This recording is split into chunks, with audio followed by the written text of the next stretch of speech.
Hello అండి. నా deck garden ఇంకా బాగా ఫ్రీజింగ్లోకి వచ్చింది టెంపరేచరు. మేము ఇంకా 30స్లో ఉన్నాము.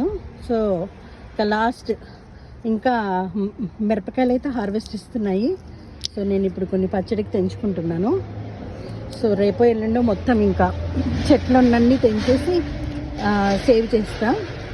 ఇప్పటికైతే నేను పచ్చడి కోసం కొన్ని మిరపకాయలు తెంచుకుంటున్నా. ఇంకా ఇస్తున్నాయండి ఇంత చలిలో కూడా మిరపకాయలు. సో ఈ వింటర్ వెదర్లో ఉండే వాళ్ళకి ఈ మిరపకాయలు అట్లీస్ట్ 2-3 కుండీలలో వేసుకోవడం మంచిది. ఒకటి కింద పడిపోయింది. సో ఇంకా ఈ విధంగా ఒక 4-5 ఇప్పుడు పచ్చడి వేస్తున్నాను. అందుకోసం నేను తీసుకుంటున్నాను. సో ఇంకా ఉన్నాయండి ఈ సెలరీ లాంటివి చూడండి. ఇప్పుడు మళ్ళీ లెట్యూస్ వస్తుంది ఈ వింటర్లో. ఈ పుదీనా. సో ఈ మల్లె చెట్టు ఇంట్లో పెట్టాలి. ఇదండి నా గార్డెన్ సంగతి. అంతా ఎండిపోతుంది.